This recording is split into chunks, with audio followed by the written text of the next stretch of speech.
Well, Chrystia Freeland has taken on a new job, one that has her stepping away from an advisory role to the Prime Minister and eventually resigning her seat in the House of Commons. Freeland has been appointed an economic development advisor to the President of Ukraine. Volodymyr Zelenskyy announced the position today, citing Freeland's experience in attracting investment.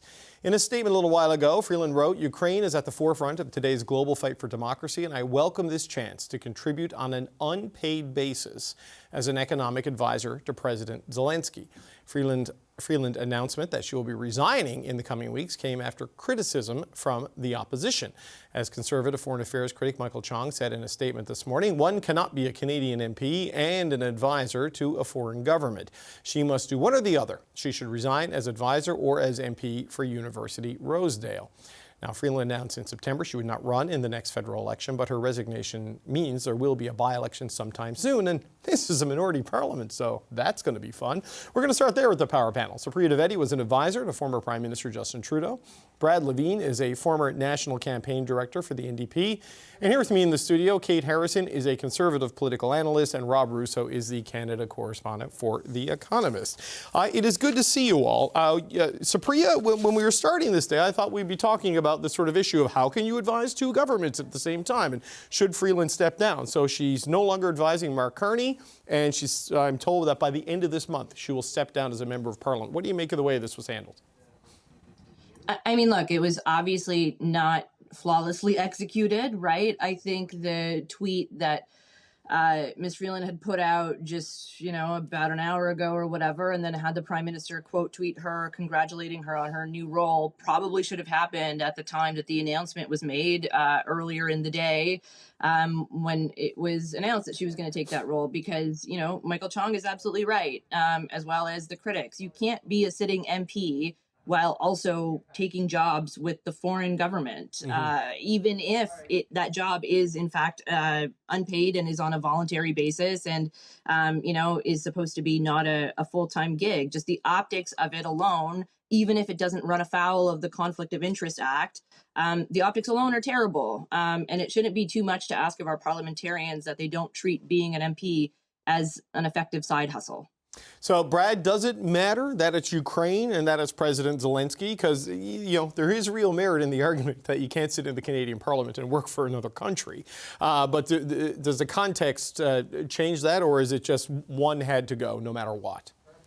Yeah, one had to go no matter what. But, I think that most people want to see Chrystia Freeland succeed in helping Zelenskyy and the Ukrainian people reconstruct if there is a peace in the near term. So I think a lot of people are rooting. If it was for another government, like let's say, pick a European nation or even a non-ally, I think a lot more people would be upset. But listen, I believe that with her statement just before before Power and Politics started, excellent timing.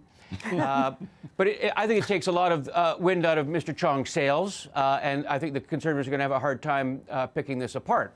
Now, the real question now is, she says that she's going to resign her seat by the end of the month, but its effective date is something that is less than clear. There are some important votes. When the House reconvenes on the 26th of January, we still have some confidence motions in getting over in the first number of weeks. I would be looking for when that effective date does kick in. Now, at the other hand, I am also of the, I think much of Ottawa is thinking similar, that we're not done with opposition members of Parliament moving from the opposition benches to the government benches, which would then, I think, make the vacancy of University Rosedale less important for any confidence motions that are coming up in the near term. So I'm not predicting that this minority parliament will fall because of Chrystia Freeland's announcements today.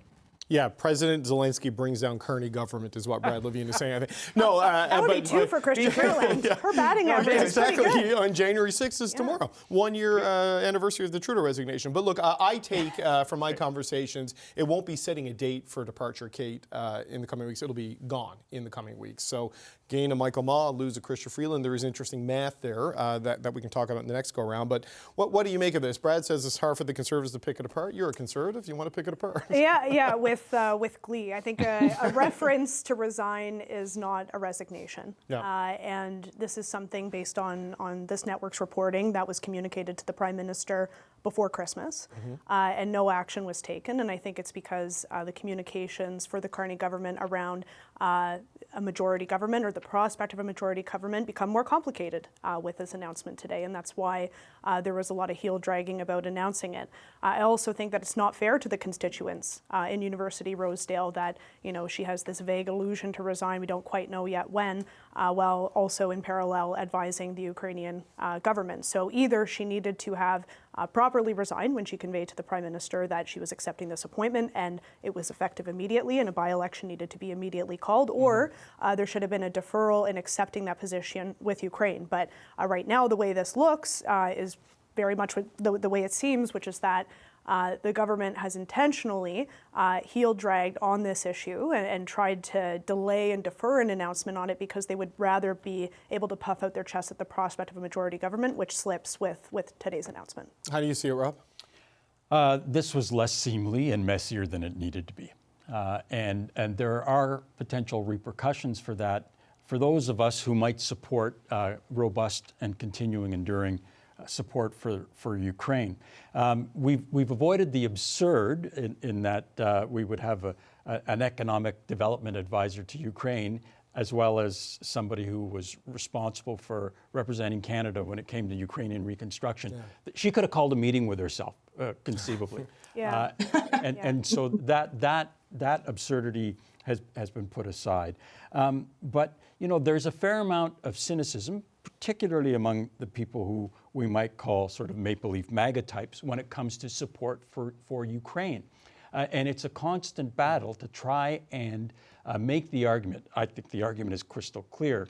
These are people who are fighting off a dictator and people who are doing a very, very difficult job so that many of us in the West don't have to send our own flesh and blood over there. And this had the potential to fuel that kind of cynicism. I think we've avoided the worst of it, but it raises those kinds of questions. But, so Priya, not to bring math into the conversation, but it's a minority parliament, so math is kind of always at play here. They were one seat away, pending any more surprises. Now they're going to be another seat away when Chrystia Freeland leaves. There are still these other diplomatic appointments. So we expect Bill Blair to go to the United Kingdom. We expect Jonathan Wilkinson to go to Europe. That could open up some more math problems for the government. I mean, this is going to be a tricky bit of navigation for Mark Carneo's team if they proceed with these plans on these timelines. I mean, it's a good thing we have a nerdy prime minister who's good at math, then I guess, right? It helps. Able to rejig the board a little bit. Yeah, look, I think everything you're saying is right, and I don't think the prime minister or those around him are, left out of the loop of that fact.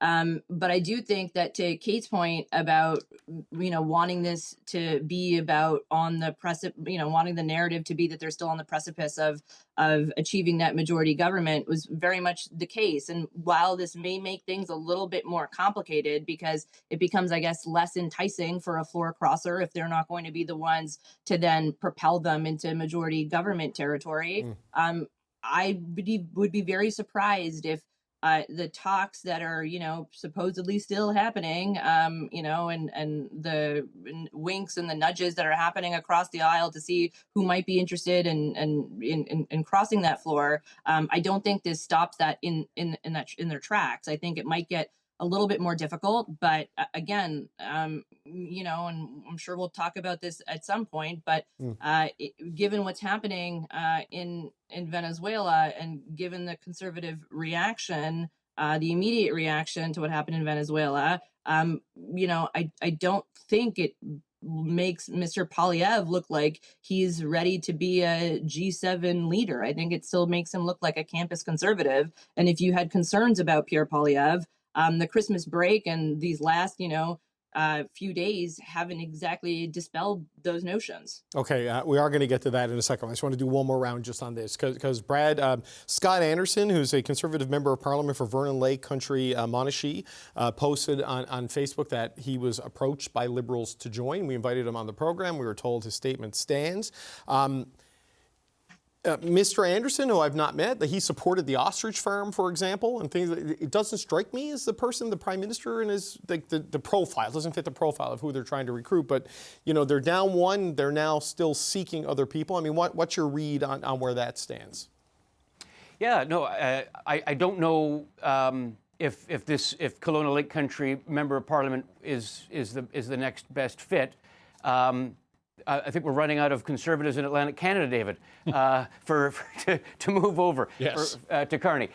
There is no question that there is an all-out effort by the Liberal government to pick off Conservative members of Parliament to cross the floor and to do so before the Conservative convention. That was the case before we broke for Christmas. That is the case as we come back from the break. And I'm still of the opinion that they will. That there will be news made in the coming short weeks about Conservatives coming over. But again, not New Democrats? No, certainly not New Democrats. No. Conservatives coming over, as was the case we saw with our friend from Nova Scotia there in the late fall. Yep. So, you know, that's also part of the equation that Mr. Carney and his close advisors are considering as they go forward, and they're thinking of the University of Rosedale. And again, we don't have confidence motions every day. The Liberals just have to get through all of the remaining budget. We've already seen both Conservatives and New Democrats not want to oppose the budget, but not trigger an election on it. So I don't know what's changed since that time, but I'm not counting on these confidence motions coming up on the budget from last fall to still be a threat to trigger an election. And then we don't have confidence motions every day. He's got 6 months to call it. He could go early, and he could do North Van, Scarborough, and University of Rosedale. Again, with the poll as they are today, likely Liberal holds, and to bring in some fresh blood. He could do those quickly. He could do those slowly. But I honestly don't see the pressure. I'm not trying to make any case for the Liberals. But my goodness, I think there's a lot of other big things that are happening that are more likely to transpire than a general election this spring. Okay, the Brad Levine Decision Desk has called those seats for the Liberals. But Kate, how big, just as quick thoughts from you and Rob, how big of a problem is this for the Carney Liberals, do you think, going down one more with what lies ahead? Well, the numbers game is going to be a challenge for weeks and months to come. Even in a scenario where they did get a majority by one. Again, somebody falls ill or somebody needs to resign for personal or family reasons. We're having this conversation and debate all over again. So it's a setback, but this is something that the government, based on the nature of the configuration of Parliament, is going to have to deal with. I think, just back to the matter of Freeland, we should be looking at this agnostic of Ukraine, just to Rob's point. If she were, although it would be very unlikely that the United States, perhaps under this particular administration, would be asking Chrystia Freeland for financial advice or any advice, if she were to serve the U.S. government, for example, her resignation would be demanded immediately.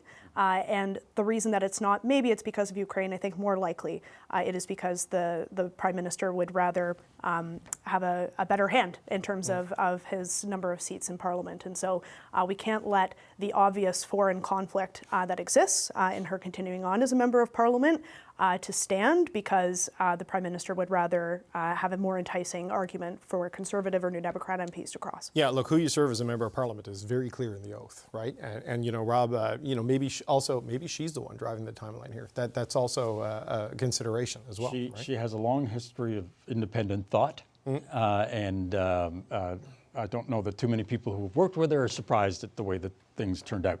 I want to go back to something that Brad said, though, and I would agree with Kate in that there's no resting easy if you get a majority by a single vote. You're going to need more than that if you want to rest easy. But to Brad's prediction, and I took notes on it, Brad, just in case we forget about it. Hold me to it. Yeah.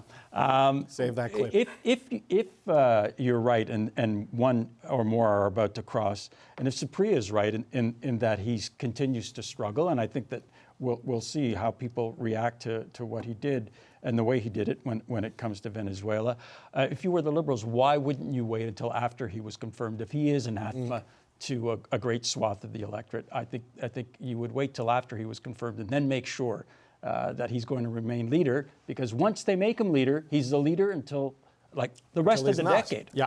Right? The rest of the decade. There wouldn't be another convention until 2029. Yes, no, and that is the concern many conservatives have uttered in private, that he gets reconfirmed and then kind of gets what he wants out of it.